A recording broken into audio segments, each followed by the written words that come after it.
शाम होती है तो घर जाने को जी चाहता है। गज़ल इफ्तिखार आरिफ, आवाज़ सादिया रफ़ीक, पेशकश दानिश सरा। ख्वाब की तरह बिखर जाने को जी चाहता है, ऐसी तन्हाई कि मर जाने को जी चाहता है। घर की वहशत से लरसता हूँ मगर जाने क्यों, शाम होती है तो घर जाने को जी चाहता है।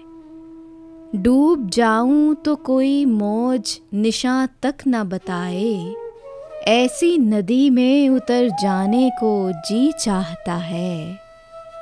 कभी मिल जाए तो रास्ते की थकन जाग पड़े, ऐसी मंजिल से गुजर जाने को जी चाहता है। वही पैमा जो कभी जी को खुश आया था बहुत, उसी पैमा से मुकर जाने को जी चाहता है। ख्वाब की तरह बिखर जाने को जी चाहता है, ऐसी तन्हाई के मर जाने को जी चाहता है।